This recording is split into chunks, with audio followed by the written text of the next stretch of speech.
eu fiquei com uma tarefa muito interessante, muito desafiadora para conversar com vocês, que é discutir a execução trabalhista, o crédito trabalhista frente ao credor hipotecário e a massa falida.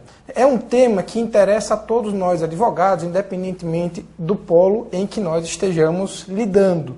Para o advogado de reclamante, né, para os que advogam para reclamante, é sempre um sofrimento saber que em determinado momento o crédito foi, por exemplo, submetido ao juízo universal, ou por alguma razão que a empresa contra quem você ajuizará a ação foi parar no juízo universal, ela faliu, e enfim, o seu crédito vai ter que ser discutido no juízo universal. E para quem advoga para a empresa, a própria situação de você em determinado momento ser submetido a fazer a defesa perante o juízo universal do seu cliente, já nos coloca sempre numa situação extremamente delicada. Mas além disso daí, eu acho que é um tema extremamente bem escolhido e relacionado com a tônica geral desse curso, que é um curso de atualidades, sob a perspectiva e sob o ponto de partida de que ele é antigo, porque é um problema, eu diria, recorrente, mas ainda assim extremamente atual. Nós tivemos, alguns anos atrás, uma decisão do Supremo Tribunal Federal que, de uma certa maneira, passou a balizar e a pontuar as discussões nessa matéria da execução dos créditos trabalhistas. Tá? Então, é um tema que, ao mesmo tempo que é importante, e ao mesmo tempo que é antigo, porque é um problema que já vem, as discussões são extremamente antigas, ele é extremamente atual. Mas antes de entrar propriamente na discussão sobre a execução trabalhista, eu queria fazer uma contextualização, né? Em que gênero nós poderíamos incluir a falência e a recuperação judicial dentro do nosso sistema processual, do nosso sistema de execução. Se nós pegarmos, sob a perspectiva da execução, e contextualizando esse sistema, a massa falida, o processo de falência e de recuperação judicial, dentro da ótica da execução trabalhista, nós poderíamos primeiro dividir dois grandes grupos. O das execuções singulares ou individuais, que são aquelas das reclamações trabalhistas comuns, em que você vai discutir o crédito daquele trabalhador exclusivamente, ou daqueles, quando você tiver uma reclamação plurima, eventualmente, e das execuções coletivas, que tem como principal característica uma reunião de uma grande gama de discussões, uma grande gama de processos e de situações pontuais para fazer a distribuição dos créditos. E aí nós teríamos, dentro da perspectiva da execução coletiva, naturalmente o processo de falência, a insolvência civil, no caso naturalmente da execução civil, no caso da trabalhista, fica mais difícil contextualizar essa hipótese, embora não seja absolutamente impossível, mas eu diria que é um pouco mais raro. A liquidação extrajudicial das instituições financeiras, que são submetidas a um regime próprio, muito peculiar, e com, inclusive, uma grande fiscalização e ingerência do Banco Central sobre o processo de discussão, de distribuição dos créditos. A recuperação judicial e extrajudicial, na verdade, elas não entram nesse rol das execuções coletivas, porque, na verdade, elas são meios de possibilitar ou de tentar possibilitar ao devedor superar as suas dificuldades. Mas nós poderíamos ainda acrescentar a esse rol aí as execuções das ações civis públicas ou dos processos coletivos em que você tem a execução de créditos, onde você tem a discussão de direitos meta-individuais. Tá? Então, nosso tema vai partir de um princípio de que se trata de uma execução coletiva, em que você terá vários créditos sendo discutidos e se busca a satisfação desses vários créditos na mesma execução, no mesmo processo de execução. Bom, e aí, então, falando especificamente do Instituto da Falência, né? Qual seria o ponto de partida dessa nossa conversa, desse nosso diálogo? O ponto de partida, naturalmente, no Instituto, é você analisar a evolução histórica e como essas modificações, como a mudança no contexto social acabou impactando o direito atual. E nós temos uma situação muito peculiar que vai balizar até as nossas reflexões futuras no que diz respeito à falência. Nós teríamos a doutrina falimentar, em geral, vai dividir o processo de falência em 3 momentos históricos. Você teria um primeiro momento que vai do direito romano à Primeira Guerra Mundial. Quais seriam as características desse primeiro momento? Você tem uma execução que não é patrimonial. Ela é corpórea e pessoal. Né? Nesse primeiro momento, que, pasmem, durou tanto tempo assim, a execução ela é pautada pela coação máxima, pela coação física, eventualmente, sobre a pessoa do devedor, e não apenas sobre o patrimônio. A partir daí nós temos um segundo momento, que vai da Primeira Guerra Mundial à Segunda Guerra Mundial, em que vai ser marcado por um procedimento liquidatório dos débitos dos devedores e solutório da empresa. O que é que chama a atenção nessa segunda fase? Uma preocupação manifesta, confessada e expressiva com a satisfação dos créditos. Né? A ideia, nesse segundo momento histórico do processo falimentar, a ideia é você tentar satisfazer o crédito a qualquer custo. Já que a empresa faliu, vamos tentar conseguir o máximo possível de pagamentos, digamos assim, de quitações dos débitos dela. E a partir da Segunda Guerra Mundial, nós vamos ter um terceiro momento, que seria o quê? O que seria caracterizado justamente pela preocupação com a preservação da empresa. Né? Partindo daquele pressuposto da influência da doutrina da função social da empresa, da responsabilidade social da empresa, mas também de uma constatação inevitável de que sem empresa, por exemplo, aí puxando um pouco para a nossa disciplina e para a nossa discussão, sem empresa não há empregos, e de que melhor do que satisfazer todos os créditos às custas do fim dos empregos é você tentar reequilibrar a empresa, mantê-la funcionando e manter aqueles postos de trabalho. A falência passa a ter uma nova moldura, uma nova roupagem, que, como eu falei para vocês, é marcada explicitamente pela preocupação com a preservação da empresa. Bom, e o Brasil, como é que fica dentro desse contexto de evolução? É curioso, porque o Brasil teve uma evolução, se nós fizermos uma comparação entre, pelo menos, os dois últimos momentos, a gente vai ver que quando, historicamente, começa a terceira fase nos países, entre aspas, desenvolvidos, no Brasil começa a segunda.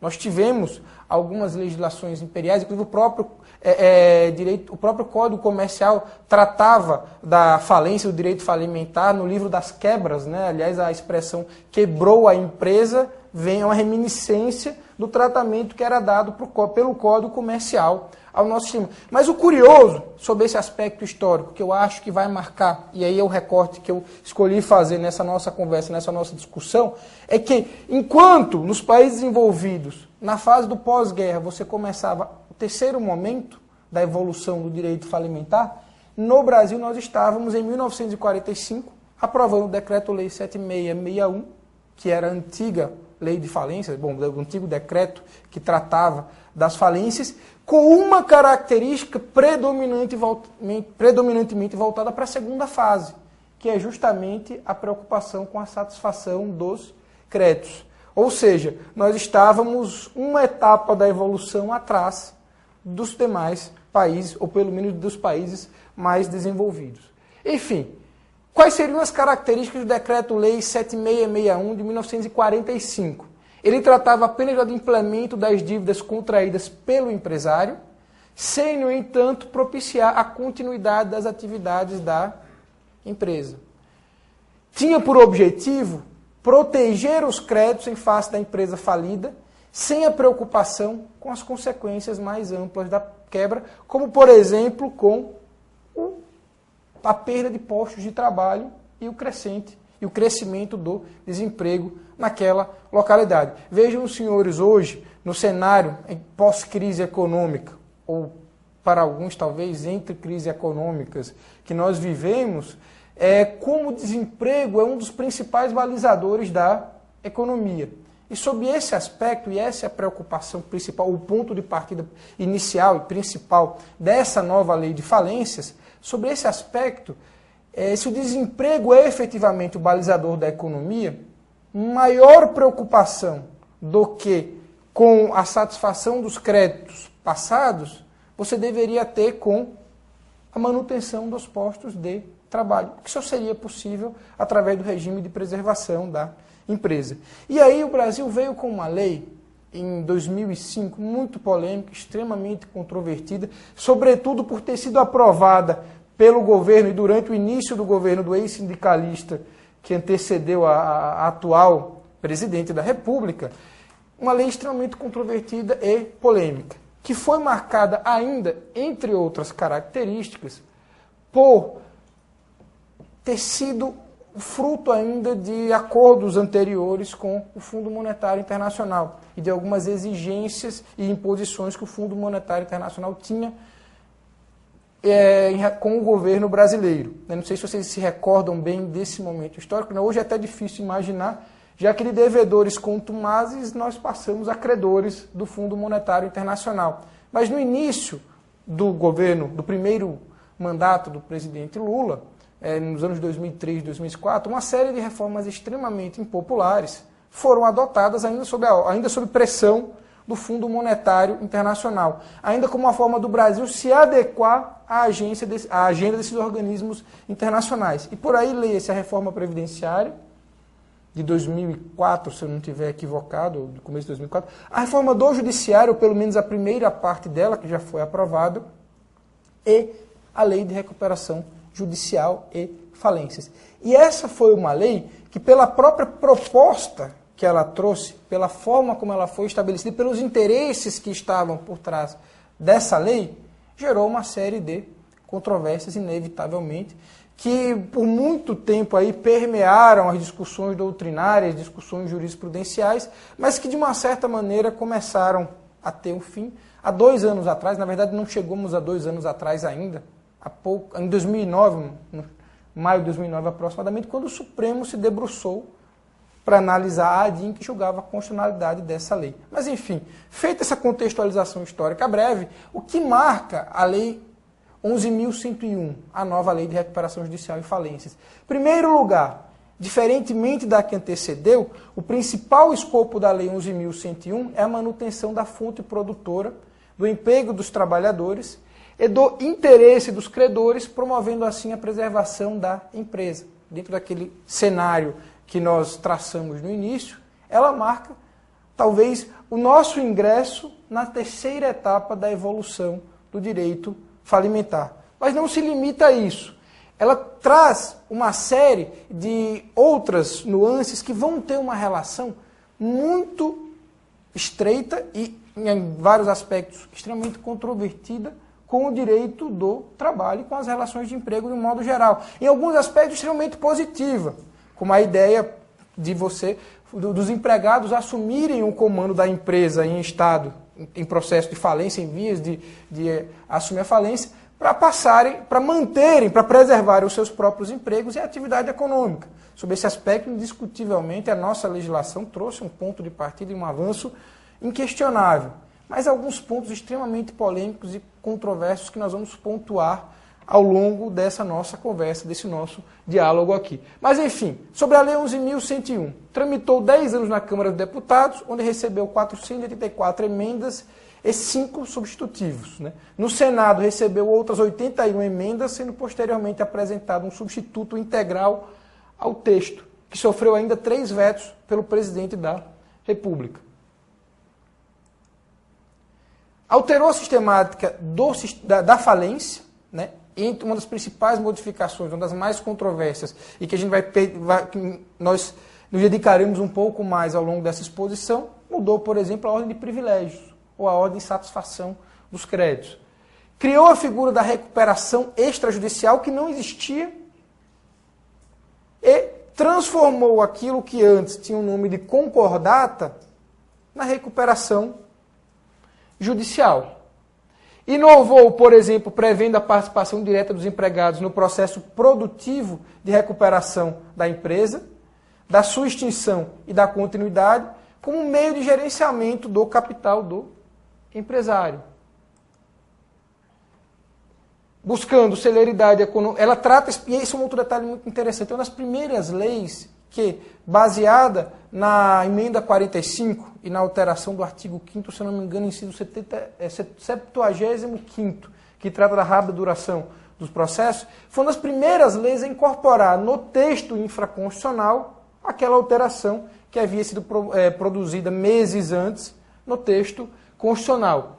Ela também tem uma preocupação acentuada e reconhecida com os reflexos da falência na sociedade, discutindo, inclusive, por exemplo, a repercussão da falência nos sócios ilimitadamente responsáveis, a instituição do valor mínimo de 40 salários mínimos para embasar o requerimento do credor e a liquidação do ativo preferencialmente.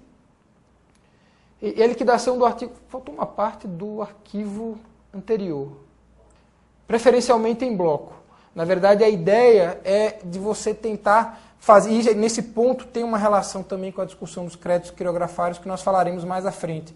A ideia é você evitar o esvaziamento dos créditos com um único pagamento e formar blocos de pagamento para que maiores sejam os beneficiados. Essa, aliás, é a principal justificativa, é aquela que está por trás justamente da discussão principal que a gente vai ter, que é sobre a limitação ao privilégio dos créditos trabalhistas. Bom, quais seriam as hipóteses de caracterização da falência? Mas eu vou tentar passar mais rapidamente sobre esses pontos iniciais de discussão, para que a gente possa nos debruçar mais sobre as questões mais polêmicas, mais atuais e mais controversas. Primeiro critério, insolvência e impontualidade, e aqui cabe uma situação muito pontual. Você pode ter insolvência sem ter impontualidade, assim como você pode ter impontualidade sem necessariamente ter insolvência. Um sujeito pode, embora insolvente, não ser declarado falido, sob o fundamento de cessação dos pagamentos, se liquida, de alguma forma, todas as suas dívidas no vencimento. Ele é insolvente, mas ele não é o quê? Impontual. E ao contrário, ele pode ser solvente, ter patrimônio para quitar as dívidas, mas por não quitá-las no prazo correto, ser considerado, ser objeto de um procedimento falimentar. Tá? Além disso, aqueles atos falimentares que, nesse aspecto, copiam muito da legislação anterior. Bom, quais seriam os efeitos da decretação da falência? Primeiro lugar, a reunião dos créditos no juízo universal, ou da execução, ou da fase de satisfação desses créditos no juízo universal. Segundo lugar, o vencimento antecipado de todas as dívidas. Terceiro lugar, restrições ao exercício do direito de propriedade do devedor. E, quarto lugar, a possibilidade de mudança de qualidade e a possibilidade de mudança da qualidade dos créditos. Bom, e aqui entrando então na recuperação judicial. Bom, nós vamos ter dois tipos de recuperação. Eu noto, na verdade, que o artigo faltou uma parte inicial aqui. Mas, enfim, sobre a recuperação extrajudicial, primeira delas. Para a nossa discussão e para o nosso tema, a recuperação extrajudicial não vai ter maiores importâncias. Não há uma implicância muito grande da recuperação extrajudicial em matéria de direito do trabalho ou sobre as relações de trabalho. A explicação é muito simples, ao contrário do que acontece com a recuperação judicial, ao contrário do que acontece com o procedimento falimentar, a recuperação extrajudicial ela é solicitada pelo devedor e a seu interesse. E ela não alcança os créditos privilegiados, como, por exemplo, os trabalhistas. Ela se limitaria, sobre esse aspecto, aos chamados créditos quirografários. Tá? Na recuperação judicial, por outro lado, você tem a iniciativa, muitas vezes, partindo dos devedores, tem um tempo estipulado de duração de 2 anos, o patrimônio do devedor, do executado, tem que permanecer inalterado desde o momento do deferimento da execução. E aí, em relação ao pedido de recuperação judicial, todos os créditos, inclusive aqueles privilegiados, inclusive aqueles trabalhistas, estão sujeitos ao procedimento de recuperação judicial. A própria lei disciplina, por exemplo, em relação à recuperação judicial, um prazo máximo para pagamento dos créditos trabalhistas dos últimos 3 meses, estabelece também outras peculiaridades, como o prazo máximo para o pagamento dos créditos trabalhistas, mas, em especial, um prazo de 3 meses para o pagamento dos últimos créditos de natureza salarial. E aí a gente vai entrar nas questões polêmicas sobre a nossa lei de recuperação judicial e de falências, para justamente balizar aqui as principais discussões sobre o tema. Primeira das questões polêmicas, que seriam então créditos decorrentes da relação de trabalho, sob a ótica do artigo 83, que faz uma distinção entre os créditos privilegiados, colocando no primeiro polo, entre aqueles créditos concursais mais importantes, os créditos decorrentes da relação de trabalho e os decorrentes de acidente de trabalho. Agora, com uma pontuação em relação à legislação anterior. Nesse primeiro ponto, ela faz um balizamento muito interessante quando limita os créditos decorrentes da relação de trabalho a 150 salários mínimos. No segundo posto, coloca os créditos com garantia especial. E no terceiro, vem os créditos os créditos fazendários. E aí a grande discussão é que os créditos trabalhistas superiores a 150 salários mínimos, ao invés de ficarem no primeiro ponto, privilegiados como os demais, eles acabaram sendo alçados ao mesmo posto, ao mesmo patamar dos créditos quirografários, o que gerou, inclusive, fundamentação e discussão em uma ação direta de inconstitucionalidade, que foi decidida pelo Supremo Tribunal Federal, por seu pleno, em 2009. A gente vai entrar depois nessa discussão. Mas o primeiro ponto é o que são créditos decorrentes da relação de trabalho, para fins de limitação dos 150 salários mínimos, ou para esse privilégio em particular.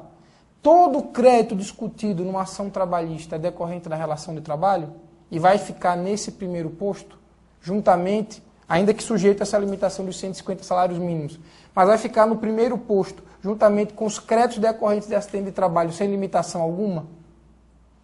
Os créditos, por exemplo, relacionados com o pagamento da multa do artigo 477 ou 467 da CLT, eles entram nesse primeiro posto ou não? Créditos decorrentes de indenização das mais diversas, por assédio moral, por acidente de trabalho, por assédio sexual, discriminação, entram no privilégio dos 150 salários mínimos ou não?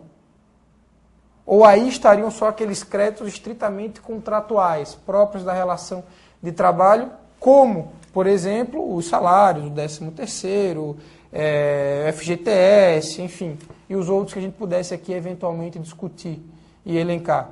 Esse é o primeiro ponto de discussão, e nesse ponto eu diria que a questão ainda não está 100% solucionada, até porque não foi objeto de julgamento, de discussão e de análise nessa DIN que eu mencionei para vocês.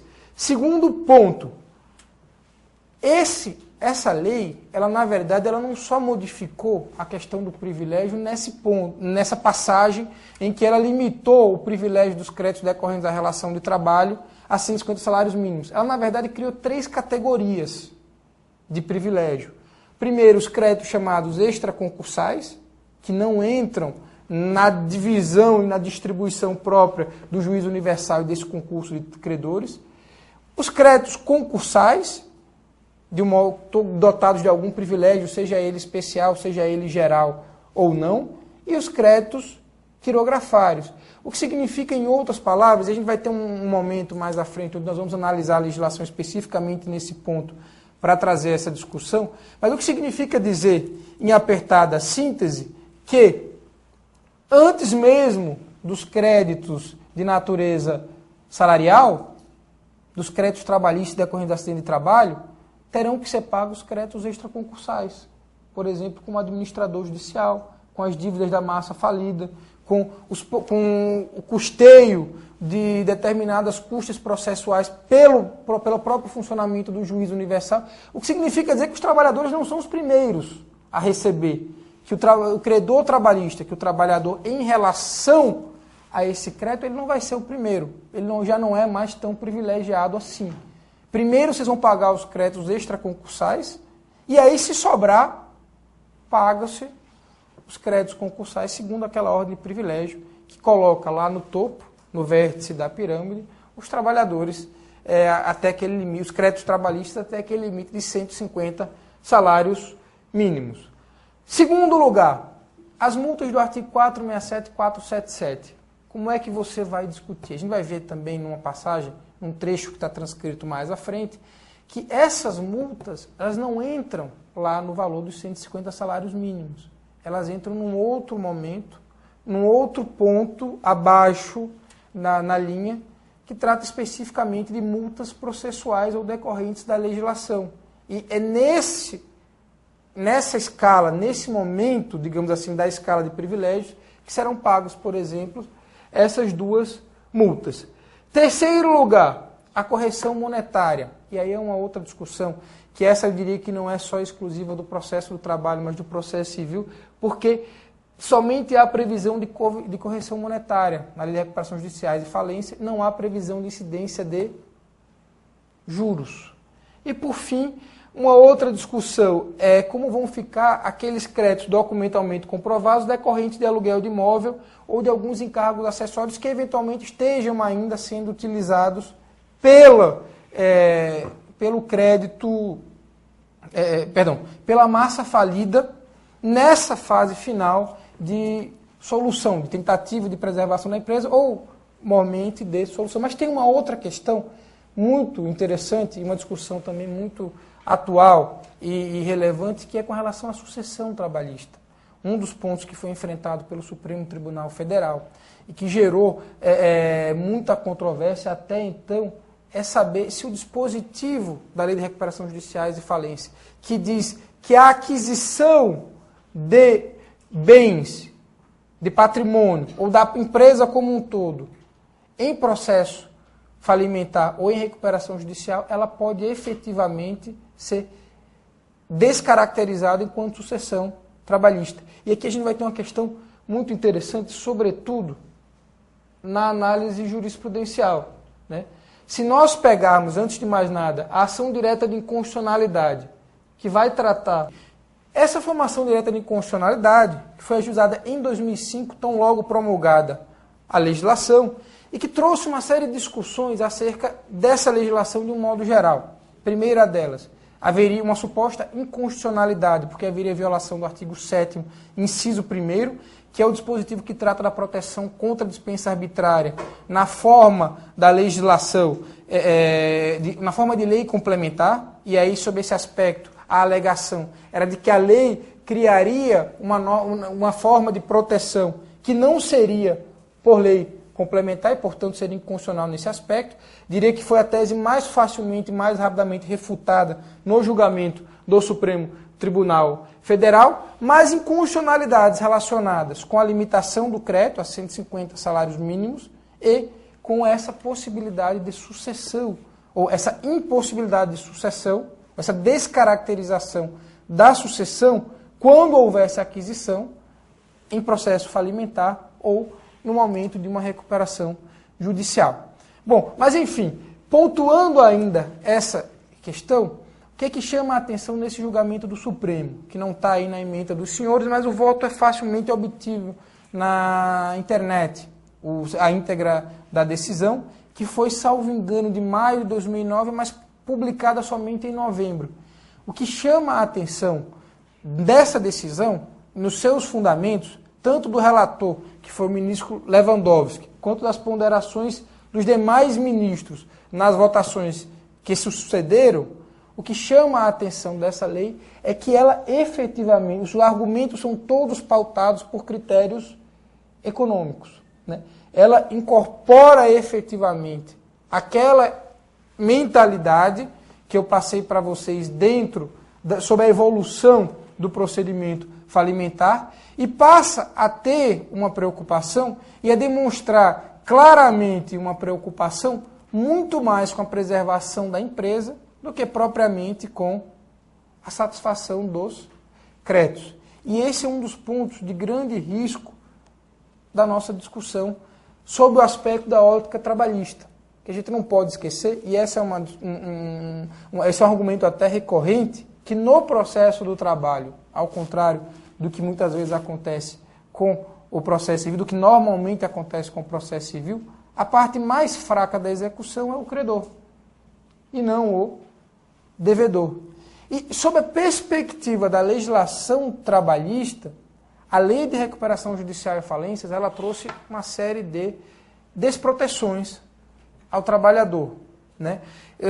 Sob a perspectiva e isso fica muito claro no voto, sobretudo no voto mais extenso, que é do ministro Lewandowski, quando ele demonstra, primeiro, a finalidade da legislação, de preservar as empresas, e até utiliza argumentos como preservando as empresas num cenário macroeconômico, você acaba protegendo também os trabalhadores, porque diminui o desemprego e o risco dele vir a se tornar desempregado, mas há argumentos como, por exemplo, do crise econômica. Nós vimos, lembre-se que em 2009, sobrevivendo, saindo aí em maio de 2009, daquela crise econômica dos subprimes norte-americanos, e até o argumento da crise econômica e do combate à crise econômica foi justificado e foi utilizado para afastar tanto a hipótese de sucessão, quanto a hipótese de inconstitucionalidade dessa vedação à sucessão trabalhista, quanto a de inconstitucionalidade da discussão do limite do privilégio dos créditos trabalhistas. Eu, honestamente, analisando essa decisão, eu confesso que eu não sou contrário à conclusão de que os dispositivos não são inconstitucionais. Na minha opinião, eles de fato não são. Mas por outras razões. O que efetivamente me assusta nesse acórdão são os fundamentos e não a conclusão. Eu, de uma certa maneira, concordo com a conclusão. Concordo com a conclusão porque eu acho que os dispositivos contrariados do ordenamento jurídico trabalhista não estão na Constituição. Eles não são constitucionais, né? De fato, uma lei infraconstitucional acabou modificando alguns paradigmas próprios que nós tínhamos do direito do trabalho. Mas aí, a princípio, é uma questão de antinomia que você solucionaria a partir de outros critérios. Bom, a lei, o critério da especialidade, o critério da anterioridade, da posterioridade, numa outra forma de exegese e de discussão. Mas não me parece inconstitucional, sob esse ponto de vista. Tá? Mas, enfim, eu queria, passando a discussão adiante, chamar a atenção para um fato muito relevante, que eu acho que é o que talvez possivelmente interessa muito aos senhores. Como é que a jurisprudência trabalhista vem analisando essa questão? Parece que é o ponto principal da nossa discussão desta noite. Eu trouxe um caso muito interessante, porque eu recolhi na minha pesquisa um julgado. Bom, esse é o artigo 60, parágrafo único, que trata da sucessão e que tanta polêmica gerou. Ele diz basicamente que o objeto da alienação estará livre de qualquer ônus e não haverá sucessão do arrematante nas obrigações do devedor, inclusive as de natureza tributária. É a partir da leitura desse dispositivo, em especial na passagem em que se diz que não haverá sucessão do arrematante nas obrigações do devedor, que se conclui que a alienação não vai gerar nenhum tipo de sucessão, nem sequer sucessão trabalhista. Tá? Esse é o primeiro ponto da nossa discussão. Eu trouxe para vocês um julgado do TRT da 4ª Região, que é de maio. Na verdade, aqui novamente a tela me parece que está um pouco mais curta do que a do arquivo do Word. Mas, enfim, esse julgamento foi proferido em 27 de maio de 2009. Ou seja, ele é alguns dias posterior à decisão do Supremo, mas muitos meses anterior à sua publicação. E ele ainda adota, ele é um retrato do pensamento que predominava na jurisprudência trabalhista até então, quando ele fala que as reclamadas arrematantes da empresa em recuperação judicial respondem solidariamente pelos créditos da apresentação nos termos do artigo 2º, parágrafo 2º da CLT. Tá? Embora ele faça uma referência ao grupo econômico, e não especificamente aos artigos 10 e 448, que tratam da sucessão, ele usa, eu trago ele como paradigma até porque ele usa o exemplo da Varig e fala expressamente que a situação de recuperação judicial em que se encontra a Varig não é incompatível com a sucessão trabalhista. Era o pensamento predominante de não aplicar a lei de recuperação judicial e falências no tocante ao artigo 60 em se tratando de créditos trabalhistas, mantendo ainda a solidariedade entre as empresas. Ou, conforme o caso, você vai encontrar alguns julgados mais antigos também, que embora não aplicam a ideia de solidariedade, mas sim a responsabilidade exclusiva do sucessor, e não do sucedido. A tendência atual nessa nossa discussão é retratada, e muito bem retratada, nesse acórdão aqui do Tribunal Superior do Trabalho, bem recente, do último mês do ano passado, de dezembro do ano passado. Eu trouxe ele a título ilustrativo, mas se vocês tiverem o cuidado de fazer uma pesquisa mais aprofundada, verão que há uma série de precedentes no mesmo sentido, onde eles falam que, nos termos do artigo 60, parágrafo único, da Lei 11.101/2005, e em conformidade com a decisão do Supremo Tribunal Federal, a alienação de empresa em processo de recuperação judicial não acarreta a sucessão pela rematante e, consequentemente, resta afastada a responsabilidade solidária das recorrentes pelo direito que emergiam da lei de sucessão, ou seja, ausente sucessão trabalhista. O que é que nós poderíamos concluir a partir dessa análise, a partir dessa constatação? Que a decisão do Supremo acabou balizando o entendimento também da Justiça do Trabalho. Ainda não é raro, não é incomum, e não se assustem se vocês vierem a encontrar na prática juízes de primeiro grau desconsiderando esse fato e reconhecendo a sucessão nessas hipóteses. Mas os tribunais regionais, de um modo geral, e o Tribunal Superior do Trabalho, talvez por uma questão de disciplina, qual é a expressão que eles gostam de usar? Disciplina judiciária, né? Acho que a expressão do chavão é, por uma questão de disciplina judiciária, eles acabam incorporando a decisão do Supremo Tribunal Federal, que nesse aspecto, me parece, foi extremamente... acabou sendo baseada e balizada por uma visão extremamente econômica da coisa, e é aquela situação em que você começa a se preocupar com aquele fenômeno da politização do judiciário, né? Nós temos dois problemas muito sérios. Uma é a judiciarização da política, que também tem se tornado cada vez mais frequente, e a outra é a politização do judiciário.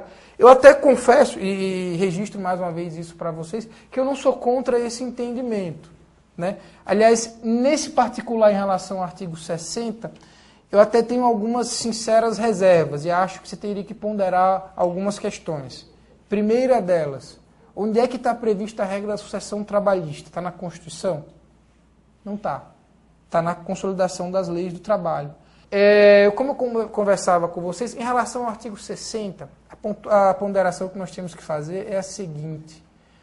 Primeiro, existe um dispositivo da CLT, na verdade, dois dispositivos da CLT que tratam da sucessão, que caracteriza, independentemente da existência de recuperação judicial ou não, tá? Seria uma legislação específica. A lei de recuperação judicial ela é genérica e é específica em relação aos créditos tributários, quando fala expressamente, inclusive, os tributários, mas não em relação aos trabalhistas. E é posterior.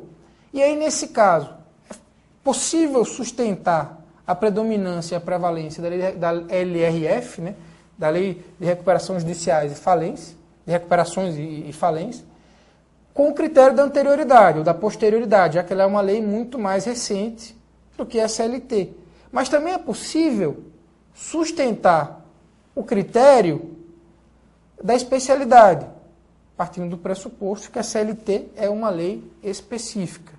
Muito embora é uma lei específica para discutir o crédito, mas não para discutir a satisfação em casos de insolvência, o que também acaba possibilitando o argumento contrário de que, também pelo critério da especialidade, prevaleceria a lei de recuperação judicial e falência. Mas uma coisa muito clara, e isso também salta aos olhos na decisão do Supremo Tribunal Federal, né? A ideia, claramente, dessa norma é estimular a compra de empresas em situação economicamente desfavorável.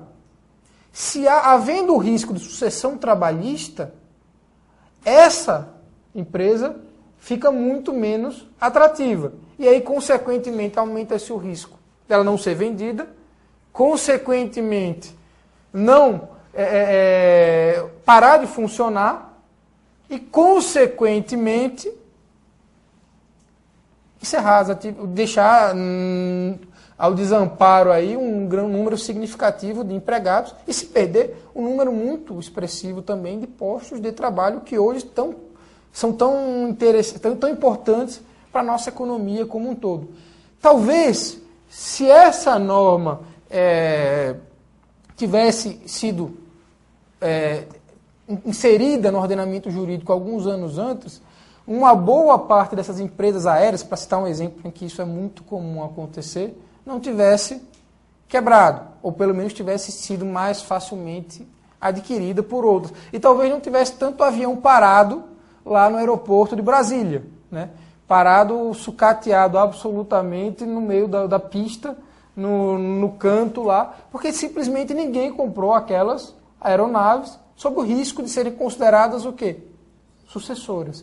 Então vejam, sob a perspectiva microeconômica, de fato, analisando os empregados singularmente ou alguns grupos pontuais, de fato a legislação é extremamente perversa, mas sob um âmbito macroeconômico, ela talvez, dentro dessa ótica de preservação da empresa, possa ter um resultado mais satisfatório. O grande problema é que esse resultado satisfatório a longo prazo, ele é sempre muito difícil de identificar e de efetivamente comprovar.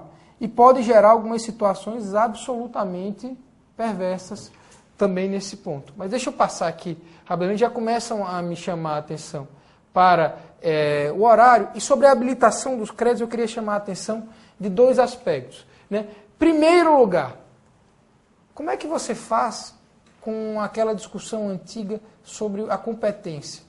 É da Justiça do Trabalho ou é do juízo falimentar? E se for do juízo falimentar, a partir de que momento esse crédito vai para o juízo falimentar?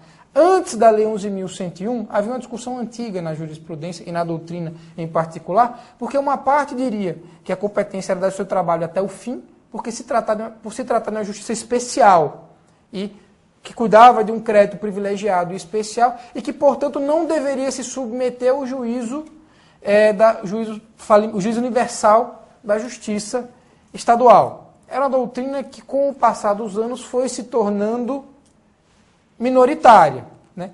Havia uma outra parte da doutrina, sobretudo os manuais de direito falimentar, escritos por aqueles que militavam na Justiça Estadual, pelos juízes estaduais, enfim, advogados que militavam muito mais nessa área, que dizia que o juízo, a visa atrativa, né, para usar o termo próprio, a visa atrativa do juízo falimentar buscaria todos os créditos, inclusive os trabalhistas, para entrar naquela fatia do bolo. Essa seria a segunda hipótese, a segunda possibilidade. E a terceira, que vinha sendo a mais adotada até o advento dessa lei, era uma que fazia uma divisão conforme o momento da penhora. Se a penhora fosse feita antes da decretação da falência, aí continuava no seu trabalho, porque o crédito já estava lá garantido e o pagamento de uma certa forma assegurado. Se a penhora na Justiça do Trabalho, ou o ato de constrição, fosse feito depois da proclamação da recuperação judicial, aí você mandaria esse crédito para o juízo universal, assim como a garantia que foi obtida com a penhora. O que é que diz a nova lei? Que na Justiça do Trabalho vai até a quantificação. Seja o processo anterior à recuperação, seja ele posterior, se a discussão é de crédito trabalhista, vai tramitar na Justiça do Trabalho até a quantificação do valor. Uma vez quantificado, aí você vai habilitar esse crédito no juízo universal. Tá claro? E aqui tem uma situação muito curiosa, eu trouxe dois acordos, eu vou passar mais rapidamente sobre isso, para poder entrar na discussão principal e consumir ainda de vocês alguns minutinhos antes de começarmos com as perguntas, né? Qual é a discussão interessante? É que há um acórdão relativamente recente ainda do Tribunal da Quarta Região, eu posso passar depois o material para os que não receberam ele completo com a jurisprudência, que diz que após a suspensão da prescrição e após a suspensão da ação com base na legislação por conta da pronúncia do crédito da recuperação judicial, Passada a suspensão, a habilitação não deveria ser no juízo universal, mas novamente no juízo do trabalho. Tá? Eu acho que é inclusive esse acórdão aqui. Mas passando para a parte... Bom, esse aqui.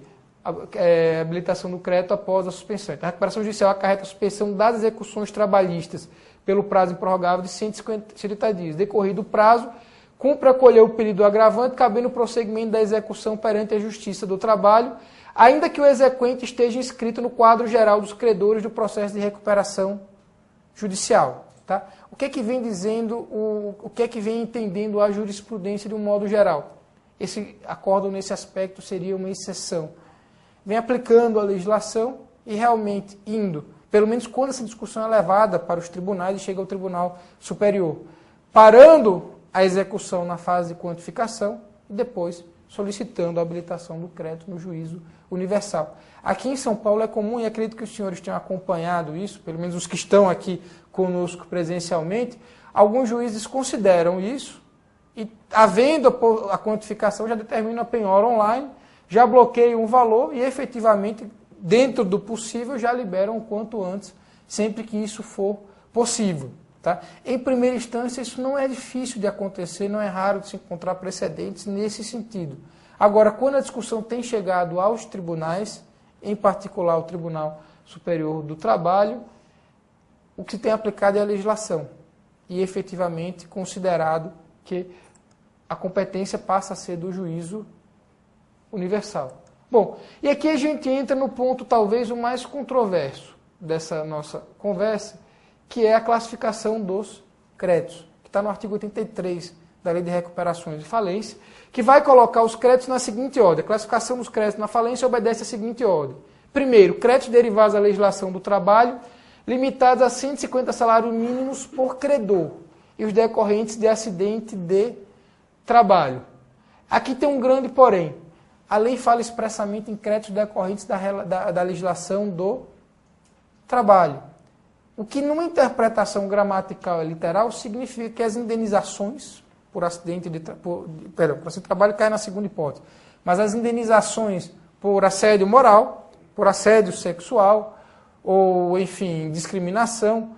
Aquela discriminação não entraria no mérito, mas por assédio moral em particular, ou por, enfim, qualquer outra, por violação de intimidade do trabalhador, aquelas que forem, por exemplo, pautadas pela aplicação do 927, elas não entrariam dentro desse privilégio.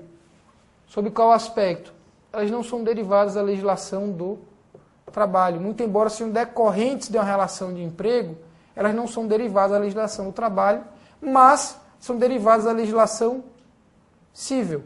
E aí, sob esse aspecto, elas não estariam nesse privilégio inicial. Estariam aonde?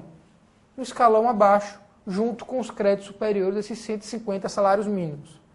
Em relação aos acidentes de trabalho, o valor é limitado, eles não estão sujeitos a essa limitação dos 150, o que significa que qualquer valor, em se tratando de acidente de trabalho, qualquer que seja o valor, ele fica em primeiro lugar na posição de privilégio.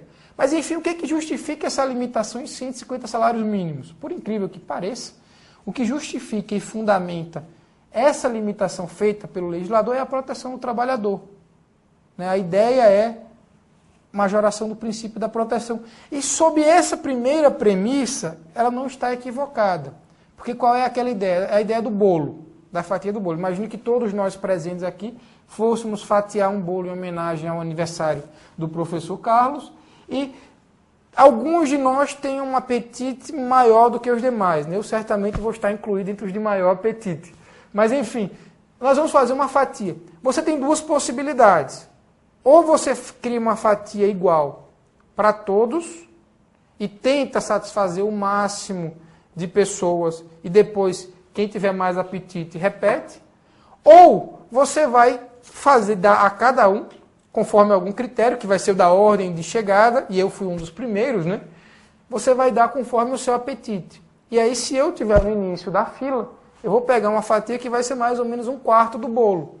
E aí vocês vão ter que se contentar em partilhar o que sobrar. E pode ser que falte para alguém. né? Sobretudo se for alguém guloso como eu. Mas, enfim, pode ser que acabe faltando um pouco para alguém. Então, qual é a ideia? É limitar a fatia inicial para, se sobrar, quem ainda estiver com fome, repetir. Qual é a grande incoerência da lei nesse aspecto? Sob essa limitação dos 150 salários mínimos, eu diria, e me permitam externar aqui uma opinião pessoal, que a lei é irrepreensível. Eu acho que a limitação a 150 salários mínimos ela é muito adequada. Qual é o grande problema? É que para ela efetivamente ser adequada, como eu estou sustentando agora, os créditos superiores a 150 salários mínimos deveriam vir para onde? Para o segundo posto. Seria extremamente razoável essa norma, essa legislação, se fosse pensada dessa forma. E ela iria de encontro, ou melhor, ela iria confirmar aquilo que foi exposto na própria exposição de motivos da Lei de Recuperações e Falências. Bom, qual é o grande problema? É que ao invés de ficar aqui, ela foi alçada lá para o 6º ponto, se não me falha a memória, que é o dos créditos quirografários. Aqueles que, se der, serão pagos. Antes da segunda fatia do bolo, vão pagar, por exemplo, os créditos com garantia real até o limite do valor do bem gravado, que é o tema até do título da nossa conversa desta noite. E por que esse crédito ficou tão privilegiado? Porque era o crédito que interessava ao sistema financeiro, que foi quem, de uma certa maneira, impulsionou e incentivou tanto a elaboração dessa norma com esses critérios. Lembre-se que eu falava a princípio dos aspectos históricos e da pressão que o FMI fez sobre a aplicação, sobre a elaboração dessa lei, não só do FMI, mas do Banco Central, do sistema financeiro, dos entes representativos do sistema financeiro de um modo geral. Nesse segundo posto, entram, por exemplo, as alienações fiduciárias, né, e tantas outras garantias reais que nós poderíamos ter, hipotecas, né, e que nós poderíamos ter, que atendem aos interesses, sobretudo, do sistema financeiro. Bom, aí em terceiro lugar, entrariam os créditos tributários, independentemente da sua natureza e tempo de constituição, excetuadas as multas. E aí esse foi um outro ponto em que a nossa legislação foi extremamente criticada. É que na lei anterior, os créditos tributários, que são aqueles que interessam à Fazenda, eles estavam em segundo lugar. Na lei atual, estão atrás dos créditos com garantia real, que em geral são os créditos do sistema financeiro. Em uma palavra, né, resumindo, os créditos dos bancos. Vejam que os créditos superiores a 150 salários mínimos, eles vão aqui para o 6º ponto, que são os créditos quirografários, a saber, aqueles não previstos nos demais incisos desse artigo, os saldos não cobertos pelo produto da alienação dos bens vinculados ao seu pagamento e os saldos dos créditos derivados da legislação do trabalho que excederem os limites estabelecidos lá no inciso 1º, ou seja, o que houver acima dos 150 salários mínimos vai cair naquela vala comum do que se der eu pago, né? Se sobrar alguma coisa, vai ser pago.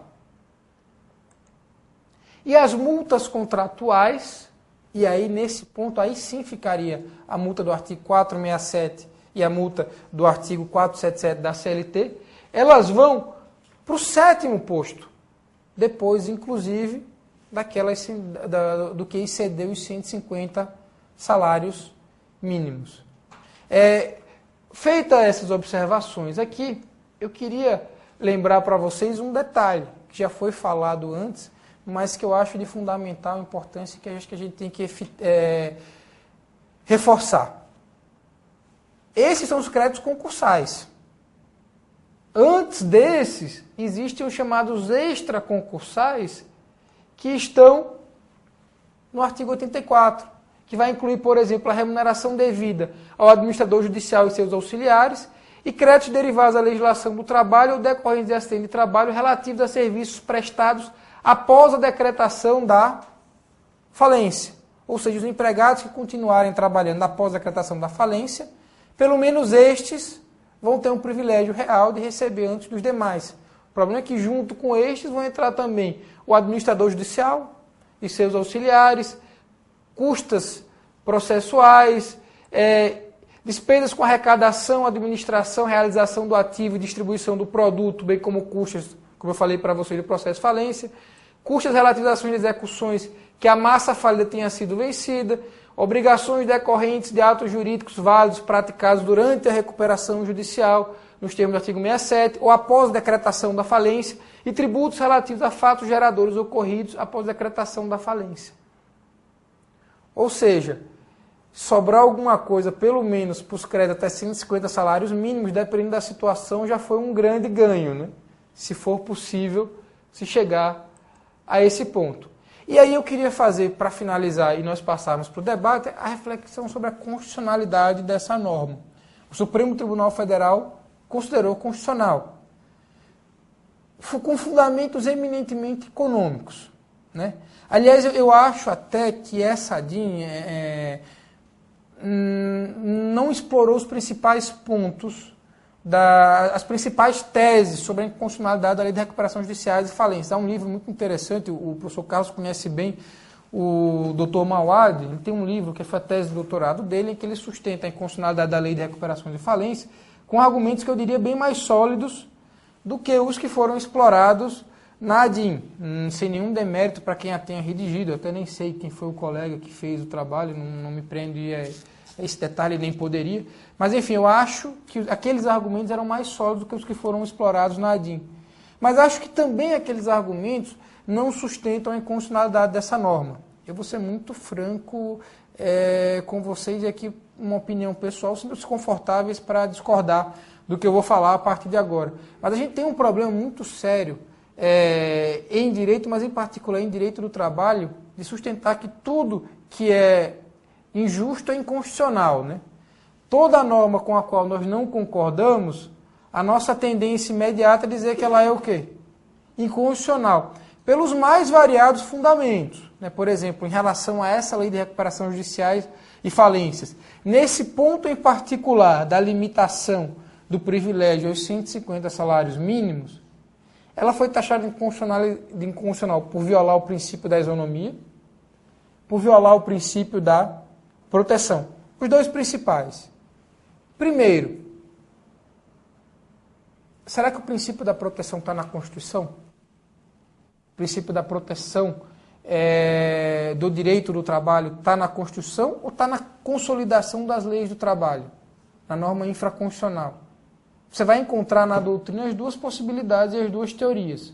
Há quem fale que ele é constitucional porque o artigo 7º, inciso 1º, fala em proteção contra a dispensa arbitrária. Só que fala num tipo específico e pontual de proteção, que não é o que está em jogo nesse momento, nessa discussão particular em relação à ordem dos privilégios. Tá? Essa é uma primeira reflexão. Segundo lugar, será que a minha ideia de fatiar o bolo viola o princípio da igualdade? Se todos, até aquele limite dos 150 salários mínimos, vão ser tratados iguais no mesmo momento, e todos os que eventualmente ultrapassarem os 150 salários mínimos serão tratados de forma igual também lá no final, eu até acho que você poderia, por exemplo, discutir essa limitação de 150 salários mínimos sob a ótica do princípio, aquela teoria dos motivos determinantes. Né? Porque, de fato, a exposição de motivos usa um argumento que só seria justificável se nós adotássemos aquele critério exposto aqui, de que, em segundo lugar, estariam não os créditos com garantia real, mas os créditos trabalhistas superiores a 150 salários mínimos. Então, você até poderia sustentar isso. Mas, sob a ótica do princípio da isonomia, eu acho difícil sustentar a inconstitucionalidade, já que todos naquela situação, todos naquela condição, vão ser tratados de forma absolutamente o quê? Isonômica e igual. Né? Em segundo lugar, uma das coisas que motivou essa norma foi a preocupação com fraude. aquele tipo de fraude não raro acontecer, do administrador da empresa entrar com a reclamação, e aí acidentalmente há revelia, né? Não há, por alguma razão não há defesa nenhuma, há revelia, e na execução então não tem discussão nenhuma, né? Aceitam-se os cálculos, o que seja, e ele leva tudo. Vai lá e corta o bolo em 2/3, leva os 2/3 e deixa o restante para o que sobrar. Tá? Então, para evitar esse tipo de fraude, é que foi pensado também essa limitação. Então, o problema, na minha opinião, me permitam aqui comentar com vocês, não é a limitação dos 150 salários, mas o fato do que ultrapassa esse valor não ter sido colocado no segundo posto, mas lá, digamos assim, no final da fila. Tá? E sob esse aspecto, confrontando a norma com os diversos dispositivos que foram considerados violados, diversos dispositivos constitucionais que foram considerados violados, a conclusão que eu chego é que ela não é inconstitucional. Ela é muito injusta. Em alguns aspectos ela é extremamente injusta, mas ela não é inconstitucional. Eram essas as minhas considerações. Eu agradeço a atenção de todos. Peço desculpas se eu me alonguei um pouco, peço desculpas porque de fato faltaram algumas informações.